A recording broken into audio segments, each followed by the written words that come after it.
नमस्कार दोस्तों, कैसे हैं आप सभी लोग। मैं अजय कुमार स्वागत करता हूं आपका अपने YouTube channel Balaji education Bareilly में। आज हम 12th क्लास की मैथ का पहला चैप्टर रिलेशन एंड फंक्शन के दूसरे पार्ट को समझेंगे। रिलेशन यानी कि संबंध। रिलेशन क्या होता है कि let A and B two non empty set, यानी कि ए और बी कोई दो आरिक्त समुच्चय हैं, then a relation R from set A to B is a subset of A cross B. कहने का मतलब है कि अगर दो आरिक्त समुच्चय हैं तब ए से बी पर कोई संबंध आर है तो उसे कैसे लिखते हैं कि R subset A cross B. और ए क्रॉस बी को हम क्या बोलते हैं, कार्टेशियन प्रोडक्ट ऑफ सेट, जिसे मैं पहले भी समझा चुका हूं। आगे बढ़ते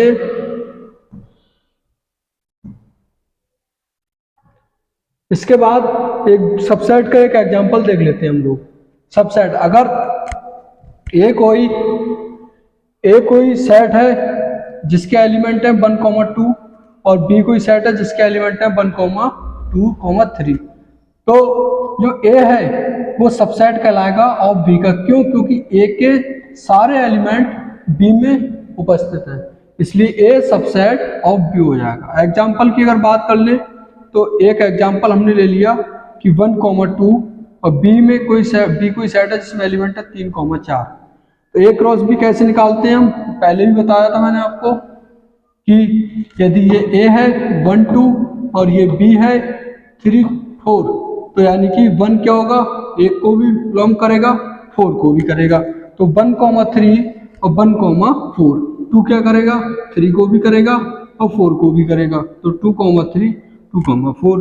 अगर ये हमें ए क्रॉस बी दे रखा है, कार्टेशियन फॉर्म, प्रोडक्ट फॉर्म दे रखी है, अगर इसमें कोई रिलेशन है 1, 3, 2, 4, इफ ये कोई रिलेशन दे रखा है तब आर क्या हो जाएगा, subset of A cross B का। क्यों? क्योंकि जो आर में हमें तत्व दे रखे हैं, एलिमेंट दे रखे हैं, वो क्या है, ए क्रॉस बी में उपस्थित है, इसलिए A subset of A cross B हो जाएगा। इसके बाद आगे बढ़ते हैं हम लोग। Next, if A comma b belongs to R, then we say that A is related to B। तो A क्या होगा, रिलेट करेगा B को, तो इसे हम ऐसे लिख सकते हैं A रिलेशन ऑफ B, यानी कि AR-B। यह रिलेशन को शो करता है A से B में। जैसे ये लिखा है 1, 2 बिलोंग्स टू आर कर रहा है, तो 1 इज रिलेटेड टू 2, तो कैसे लिख देंगे, इसे शॉर्ट में हम ऐसे लिख सकते हैं। इसके आगे नेक्स्ट देखते हैं हम लोग।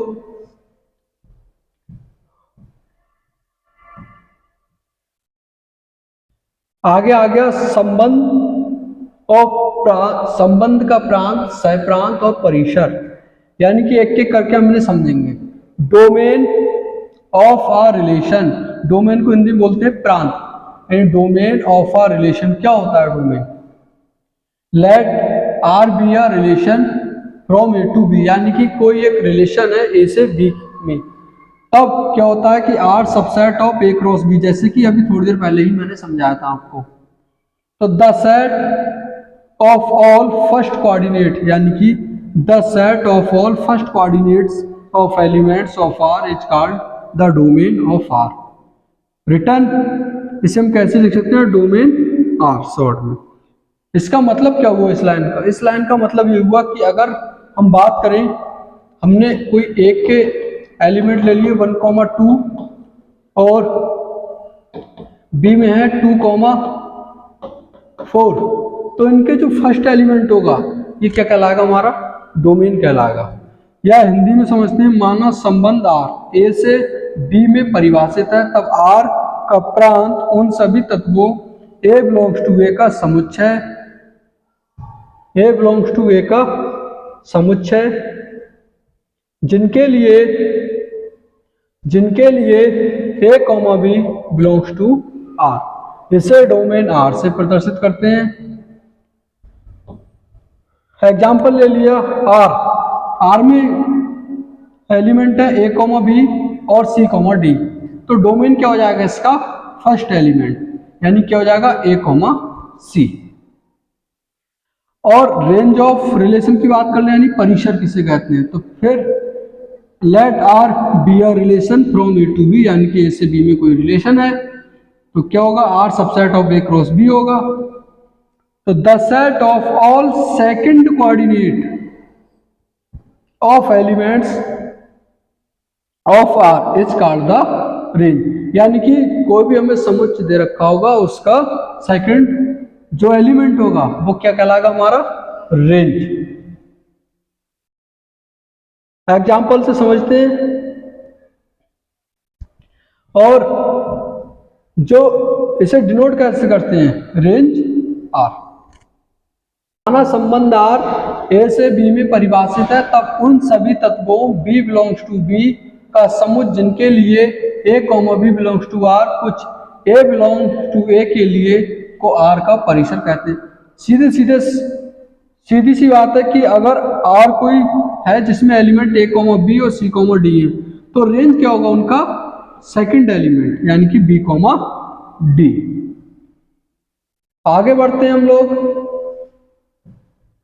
और आगे देखते हैं। आगे हमारा कोडोमेन ऑफ रिलेशन, यानी कि सह प्रांत ऑफ अ रिलेशन। क्या हो गया, सह प्रांत क्या होता है, let R be a relation from A to B, then R subset of A cross B, तो the set B is called the domain of R। माना संबंध R A से B में परिभाषित है, तब B को R का सह प्रांत कहते हैं, यानी जो रेंज होती है हमारी वो क्या होता है, सबसेट ऑफ सह प्रांत। आगे बढ़ते हैं, एग्जाम्पल से समझने का प्रयास करते हैं और अच्छा समझ में आ गया एग्जाम्पल से। एग्जाम्पल को देखते हैं कि जैसे ये लिखा है, एक कोई एग्जाम्पल दे रखा है जिसमें सेट ए है जिसके एलिमेंट 1, 2, 3 एंड बी सेट है जिसके एलिमेंट 2, 4, 6 है। तो रिलेशन, अगर इसमें रिलेशन दे रखा है 1, 2, 1, 2, 1, 4, 3, 2, 3, 4, तो is relation from A to B, then find करना है वो डोमेन R, रेंज R और कोडोमेन ऑफ R। अगर हम इसे सॉल्व करेंगे, फर्स्ट को तो डोमेन ऑफ R पूछा है, तो डोमेन और ऑफ क्या हो जाएगा, पहला एलिमेंट। डोमेन की परिभाषा क्या थी कि प्रत्येक एलिमेंट का वो प्रत्येक सेट का पहला एलिमेंट, यानी कि क्या हो जाएगा 1 और 3। इसके अलावा और कुछ है तो क्या हो जाएगा 1, 3। यदि हम दूसरे प्रश्न की बात करें, रेंज ऑफ R, तो रेंज क्या हो जाएगा, रेंज की परिभाषा क्या पढ़ी थी हमने कि प्रत्येक सेट का सेकंड एलिमेंट रेंज कहलाता है। अगर यहां से अगर हम रेंज को देखें तो क्या हो जाएगा, यहाँ 2 और 4, यहाँ भी 2 है, यहाँ भी 4 है, यानी कि 2, 4। इसी हिसाब से अगर हम तीसरे पार्ट की तरफ जाएं, कोडोमेन R का अगर कोडोमेन देखें जो रिलेशन दे रखा है, तो इसमें सिंपल सी बात है कि अगर सेट ए दे रखा है, सेट बी दे रखा है, जो दूसरा सेट होगा वो हमारा क्या कहलाता है, कोडोमेन कहलाता है। किसका, डोमेन का। तो ये क्या हो जाएगा 2, 4, 6। आगे बढ़ते हैं और आगे देखते हैं हम इस आगे देखते हुए आगे आता है हमारा संबंधों के कुल संख्या, यानी कि total number of relation. Total of number of relation क्या होते हैं कि यदि if A, B are finite set, finite set समझते हैं हम लोग पहले भी समझ चुके हैं इसे कि फाइनाइट सेट क्या होता है, जिसमें फाइनाइट नंबर दे रखे हो। तो if A and B are finite sets consisting of m and n elements respectively, then total number of relation of from A to B is 2 की पावर mn।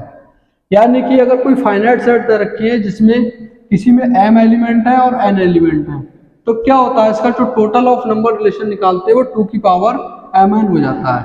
यानी कि जो एलिमेंट होते हैं उनका मल्टीप्लाई हो जाता है, मल्टीप्लाई होकर जितनी पावर आएगी वो 2 की पावर होती है। हिंदी में समझते हैं इसे, माना a और b दो आरिक्त समुच्चय हैं जहां na क्या है, na में क्या है m एलिमेंट्स और nb में n, तब a से b पर परिभाषित कुल संबंधों की संख्या क्या हो जाएगी 2 की पावर mn। नोट, यदि a कोई n तत्वों का परिमित समुच्चय है तब a पर कुल संबंधों की संख्या 2 की पावर n²। इस लाइन का मतलब क्या हुआ, इसका हुआ कि अगर कोई सेट A है जिसमें 1,2 एलिमेंट है, अगर कोई सेट B है इसमें एलिमेंट क्या है 2,4, यानी कि इसमें भी 2 एलिमेंट है इसमें भी 2 एलिमेंट है, तो टोटल नंबर ऑफ एलिमेंट्स क्या हो जाएगा, टोटल नंबर ऑफ एलिमेंट्स क्या हो जाएगा 2 की पावर mn होता है, तो 2 की पावर 2 इंटू 2 या क्या हो जाएगा 2 की पावर 4, या ऐसे वैसे भी 2। तो समझ गए आप, अगर दोनों सेट में सेम एलिमेंट होंगे तो ये 2 की पावर n² हो जाता है। आगे देखते हैं हम कि इनवर्स रिलेशन, व्युत्क्रम संबंध। व्युत्क्रम संबंध क्या होता है, late A and B be two non-empty set, तो then a relation R from set A to B, A से B में कोई रिलेशन है और A B क्या है, दो R रिक्त समुच्चय हैं, तो इसे क्या लिखते हैं हम कि R subset of A cross B if the relation R from set B to A। कहने का मतलब यह है, आप समझो कि अगर कोई रिलेशन हमें कोई रिलेशन दे रखा है A से B में, तब क्या लिखते हैं हम, जो संबंध होता है वो A क्रॉस B होता है, जिसे हम क्या बोलते हैं कार्टेशियन प्रोडक्ट ऑफ सेट। अगर इसे हम उल्टा कर दें, B से A में कर दें, तो ये क्या कहलाता है, इनवर्स रिलेशन। वही लिखा है कि if the relation R from set B to A then is called a inverse relation and denoted by R inverse। माना A और B दो आरिक्त समुच्चय तथा A से B में संबंध R है, अर्थात R subset A cross B, तब B से A पर परिभाषित एक संबंध को R का व्युत्क्रम कहते हैं। इसे R इनवर्स से प्रदर्शित करते हैं। एग्जाम्पल की माध्यम से हम समझने का इसे प्रयास करते हैं, एग्जाम्पल से और अच्छे से समझ में आएगा। एग्जाम्पल से क्या देखते हैं हम कि R दे रखा है कोई, R है हमारा एक रिलेशन A, B, जहां A small A capital A को बिलोंग कर रहा है, स्मॉल B कैपिटल B को बिलोंग कर रहा है। तो इसका इनवर्स निकालते हैं तो उल्टा हो जाता है, यानी कि B,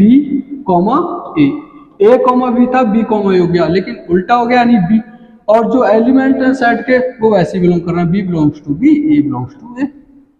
अगर एग्जांपल देखें तो अगर एक रिलेशन दे रखा है A, 1, B, 1, C, 1, D, 1, अगर इनवर्स इसका हम इनवर्स निकालेंगे तो एलिमेंट क्या हो जाते हैं, एक दूसरे के अपोजिट जगह आ जाते हैं, 1, A, 1, B, 1, C, 1, D। I hope ये आप समझ गए होंगे। आगे बढ़ते हैं और देखते हैं कि आगे क्या दे रखा, आइडेंटिटिकल रिलेशन। आइडेंटिटिकल रिलेशन क्या होता है, तत्समक संबंध हिंदी में बोले तो इसे, यानी A relation R is said to be identical relation when every element of set A is related to itself only। कहने का सीधा सीधा तात्पर्य यह है कि अगर कोई सेट A दे रखा है और उसमें जो एलिमेंट हैं वो क्या करेंगे, स्वयं के साथ एक पेयर बनाएंगे। इसमें एक चीज ध्यान रखना है कि जैसे मैं एक एग्जांपल लेता हूं, मैंने यहां लिख दिया 1, 2, 3। अगर इसमें हम कोई एक सेट है इसका रिलेशन निकालेंगे तो 1,1 2,2 3,3 ये क्या हो जाएगा, ये हो गया हमारा आइडेंटिकल रिलेशन। इस चीज में हमें एक चीज का विशेष रूप से ध्यान रखना है कि जो एलिमेंट है वो स्वयं के साथ ही आएगा, किसी अन्य एलिमेंट के साथ नहीं आएगा। इस चीज का आगे भी ध्यान रखना, क्योंकि आगे जब हम पढ़ेंगे उसमें आपको कंफ्यूजन होगा। इसलिए ध्यान रखना कि जो आइडेंटिकल एलिमेंट होते हैं, आइडेंटिकल रिलेशन होते हैं, वो क्या होते हैं कि खुद से ही खुद के साथ होंगे, कोई अन्य नंबर के साथ या अन्य एलिमेंट के साथ नहीं होंगे। जैसे ये लिखा है कि x such that x for every x belongs to a। Example की बात कर लें ए बी सी, तो a comma A, B comma B, C comma C. आगे बढ़ते हैं हम लोग।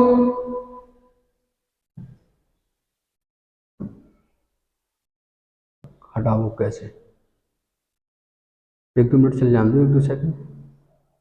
इसके आगे हम देखते हैं कि टाइप्स ऑफ रिलेशन, जो संबंधों के प्रकार, यानी कि टाइप्स ऑफ रिलेशन क्या होते हैं, कितने टाइप के होते हैं, सबको एक एक करके पढ़ते हैं। पहला है एम्प्टी रिलेशन, रिक्त संबंध। एम्प्टी का मतलब आप सीधे सीधे समझ गए कि एम्प्टी का जिसमें कोई एलिमेंट ना हो, उसे क्या कहते हैं, एम्प्टी रिलेशन कहते हैं, रिक्त संबंध। जैसे समझते हैं इसे, let A and B be two non empty set. A और बी दो कोई आरिक्त समुच्चय हैं। Then a relation R from set A to B is called empty relation कहलाता है। इफ यदि आर क्या होगा, आर में कोई एलिमेंट नहीं होगा, कोई रिलेशन होगा, जो हम दो सेट का रिलेशन निकालेंगे उसमें कोई कॉमन एलिमेंट नहीं होगा, वो क्या कहलाएगा कि रिक्त एम्प्टी रिलेशन कहलाएगा। और जिसे हम डिनोट कैसे करते हैं, फाई या फिर कर्ली ब्रैकेट से। और इसमें कोई एलिमेंट नहीं होता है, यानी कि माना ए और बी दो आरिक्त समुच्चय हैं तथा आर ए से बी में एक संबंध है, संबंध आर रिक्त संबंध कहलाता है। आर क्या होगा, फाई या कर्ली ब्रैकेट, जिसमें कोई भी एलिमेंट नहीं दिया होगा। इसके बाद हम लोग आगे बढ़ते हैं और आगे देखते हैं नेक्स्ट। अगर इसका एक एग्जांपल लें तो ये एग्जांपल है कि लेट सेट ए ले लिया हमने कोई। एग्जांपल से समझने का प्रयास करते हैं। ए कोई सेट है जिसमें एलिमेंट दे रखे हैं हमें 1,2, गलत है, और बी है जिसमें क्या है 3,4। ए क्रॉस बी क्या हो गया, अगर ए क्रॉस बी उन्होंने दे रखा है कि 1,3, 1,4, 2,3, 2,4, देन रिलेशन क्या होगा इसका, रिलेशन दे रखा है उन्होंने एक कि x, y, और जहां y क्या है x3। तो अगर हम इसे देखें, सॉल्व करें, यदि मैं x का मान 1 रखूं, x का मान 1 रखने पर y का मान भी 1 आएगा, x का मान 2 रखने पर y का मान क्या आएगा, 8 आएगा। अब यहां देखते हैं कि जब x का मान 1 रखा तो क्या है 1,1, और जब x का मान 2 रखा तो xy क्या आ गया 2,8। ना ही जो हमें रिलेशन दे रखा है, यानी कि जो कार्टेशियन प्रोडक्ट दे रखा है, ना ही इसमें 1,1 है और ना ही 2,8 दे रखा है इस रिलेशन के अनुसार। तो ये क्या हो गया कि जो रिलेशन है वो क्या है, एम्प्टी रिलेशन है, रिक्त समुच्चय, फाई या फिर कर्ली ब्रैकेट। आगे बढ़ते हैं हम लोग और आगे देखते हैं। आगे आता है यूनिवर्सल रिलेशन। यूनिवर्सल रिलेशन क्या होता है, सार्वत्रिक संबंध। तो यूनिवर्सल रिलेशन का तात्पर्य सार्वत्रिक संबंध है। Let A and B be two non empty set, then a relation set A to B is called universal relation. If universal relation कब कहलाएगा कि जब ए क्रॉस बी के एलिमेंट क्या करेंगे, आर के इक्वल होंगे, यानी कि रिलेशन के ओवरऑल, तो वो क्या कहलाता है यूनिवर्सल रिलेशन। यानी माना ए और बी आर एक समुच्चय है, तब ए का बी में कोई संबंध आर सार्वत्रिक कहलाता है यदि R equal to A cross B. Example से समझेंगे इसके लिए तो और अच्छे से समझ में आएगा। जैसे ये एग्जाम्पल है कि लेट सेट ए है जिसमें एलिमेंट है ए कॉमा बी सेट में सी कॉमा डी। तो रिलेशन निकाला है ए कॉमा सी, ए कॉमा डी, बी कॉमा सी, बी कॉमा डी, यानी कि ये क्या हो गया, इसमें सारे एलिमेंट आ गए, तो ये क्या कहलाएगा, यूनिवर्सल रिलेशन। ऐसे ही अगर एग्जाम्पल की बात कर लें तो एक सेट है जिसमें 1,2 एलिमेंट है, एक में है बी में क्या है 3,4, इसका यूनिवर्सल रिलेशन निकालेंगे तो एक वही जो हम पहले करते हुए आ रहे हैं कि एक ए है एक बी है, अगर इसका रिलेशन देखिए ए से बी में क्या करेंगे, यहाँ 1,2 यहाँ 3,4, तो 1 क्या होगा 3 से 4 से, और 2 भी होगा 3 4 से, वही लिखा हुआ है, तो ये क्या कहलाता है, यूनिवर्सल रिलेशन। इसके बाद आगे बढ़ते हैं नेक्स्ट, बाइनरी रिलेशन, द्विआधारी संबंध। द्विआधारी संबंध क्या होता है कि let A be any non empty set, then any relation R defined in the set A to A, A to A is called binary relation. यानी माना ए कोई आरिक्त समुच्चय है, तब समुच्चय ए से ए में जो सेट होगा हमारा ए, उसी सेट ए की बात कर रहे हैं, सेट ए से ए में ही परिभाषित कोई संबंध आर द्विआधारी संबंध कहलाता है। अब टाइप्स ऑफ बाइनरी रिलेशन, कितने प्रकार के बाइनरी रिलेशन होते हैं उन्हें समझेंगे। बाइनरी रिलेशन रिफ्लेक्स, पहला होता है रिफ्लेक्सिव रिलेशन। रिफ्लेक्सिव रिलेशन यानी कि स्वतुल्य संबंध। क्या होता है, let A be any set then R is said to be reflexive relation if A comma A belongs to R, या ए बिलोंग्स टू ए, या इसे हम ऐसे भी लिख सकते हैं x R x belongs to x, x R x for every x belongs to A. यानी कि अगर इसे समझें तो every element should be related it to itself, और ये हम पीछे भी पढ़ चुके हैं आइडेंटिकल रिलेशन में कि खुद से ही खुद का एलिमेंट होता है, लेकिन इसमें एक चीज और होती है कि and can be related to other as well.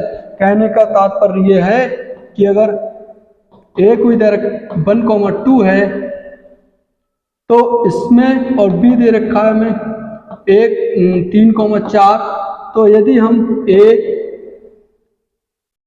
अगर इस रिफ्लेक्सिव रिलेशन में देखेंगे तो जो रिलेशन होगा वो क्या होगा हमारा 1,1, 2,2, 3,3, 4,4, ये तो होगा ही, इसके साथ साथ अदर भी रिलेशन होगा, जैसे 1,3 हो गया या 1,4 हो गया, इस टाइप से। ये क्या कहलाते हैं हमारे रिफ्लेक्सिव रिलेशन। कंफ्यूज मत होना रिफ्लेक्सिव में और आइडेंटिकल रिलेशन में।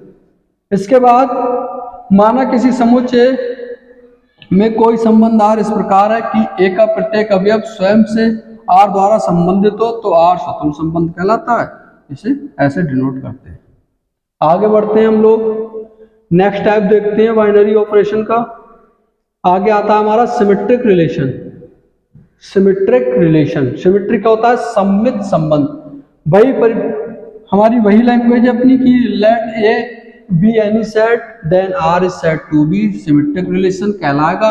कब कहलाएगा, जब x कॉमा वाई बिलोंग्स करेगा ए को, तब रिलेशन क्या हो जाएगा, x रिलेशन y या y रिलेशन x, यानी कि उल्टा एक दूसरे का।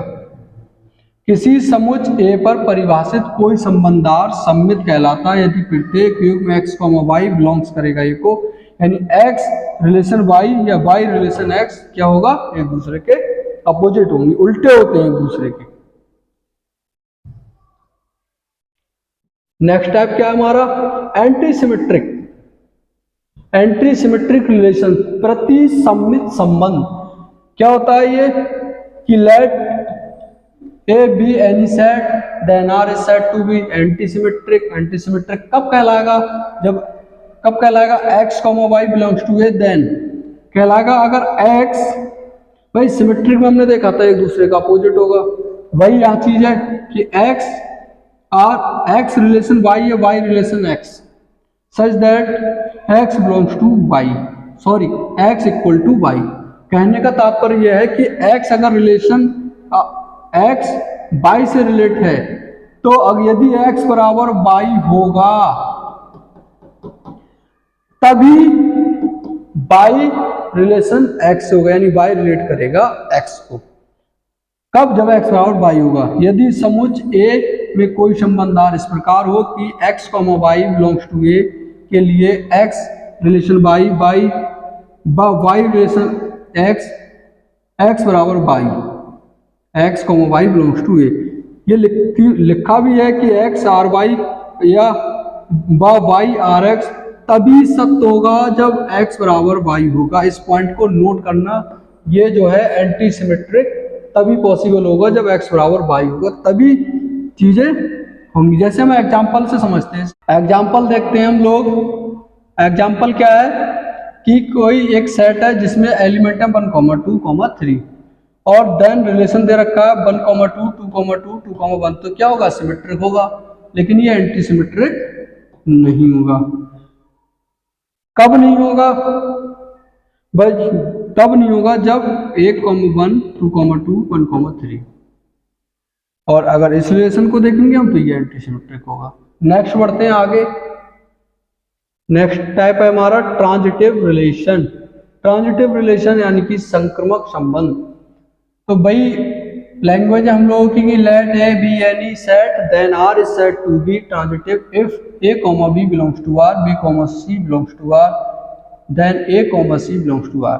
कहने का मतलब ये है कि अगर कोई तीन a, b, c belongs to r कर रहे हैं तो a, b अगर r को बिलोंग करेगा, b, c r को बिलोंग करेगा, तो a, c ये भी r को बिलोंग करेगा। जैसे एग्जांपल है एक रिलेशन दे रखा है a, b, b, c, a, c, ये क्या हो जाएगा? ट्रांजिटिव हो जाएगा। क्यों हो गया ट्रांजिटिव? क्योंकि इसमें a, c भी दे रखा है। अगर हम ऐसे लिख देते रिलेशन को a, b, b, c, तब इसमें a, c नहीं दिया तो ये क्या हो जाता? Not transitive.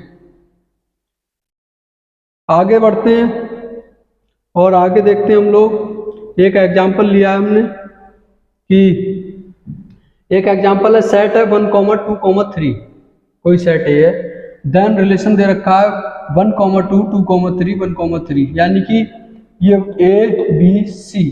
a b c और ac, यानी कि ac हमें दे रखा है, तो ये क्या कैसा हो जाएगा? रिलेशन ट्रांजिटिव रिलेशन हो जाएगा। नेक्स्ट आगे बढ़ते हैं हम और इसके नेक्स्ट टाइप को देखते हैं, इक्विवेलेंस रिलेशन। इक्विवेलेंस रिलेशन क्या होता है? तुल्यता संबंध। तुल्यता संबंध let A be any set then R is said to be equivalence if. कब कहलाएगा तुल्यता संबंध या इक्विवेलेंस रिलेशन? जब आर रिफ्लेक्सिव भी हो, आर सिमेट्रिक भी हो और सी और आर क्या हो? ट्रांजिटिव भी हो, यानी कि रिफ्लेक्सिव, सिमेट्रिक और ट्रांजिटिव। जब तीनों कोई भी प्रश्न अगर रिफ्लेक्सिव भी होगा, सिमेट्रिक भी होगा, ट्रांजिटिव भी होगा, जो तीनों कंडीशन को फॉलो करेगा तो उसे हम क्या कहलाएंगे? वो क्या कहलाएगा? हमारा इक्विवेलेंस रिलेशन। अगर हिंदी में हम इसे समझें तो समुच्चय में कोई संबंध आर तुल्यता संबंध है। कब होगा? जब क्या होगा? स्वतुल्य भी होगा, सम्मित भी होगा, संक्रमक भी होगा। ये कंडीशन है कि एक्स आर एक्स यानी कि जो स्वयं में होता है खुद के साथ इटसेल्फ, वो क्या कहलाता है? हमारा रिफ्लेक्सिव। सम्मित क्या होता है? एक दूसरे के, यानी कि एक तरीके से अगर हम दर्पण देखें, दर्पण के सामने अगर हम खड़े तो हमें अपनी ही क्या प्रतिबिंब दिखाई देता है, वो क्या कहलाता है? एक तरीके से स्वतुल्य बोल सकते हैं हम। और सम्मित क्या होता है? उल्टा। और संक्रमक उल्टा होगा। भाई संक्रमक में क्या होगा? अगर x रिलेटिव है y को, y रिलेटिव z को, तो क्या करेगा? जो x होगा वो z के साथ रिलेट करेगा। आज हम लोग यहीं रुकेंगे, और अगर वीडियो पसंद आई हो तो हमारे चैनल को सब्सक्राइब करें और वीडियो को लाइक, शेयर और कमेंट करना ना भूलें।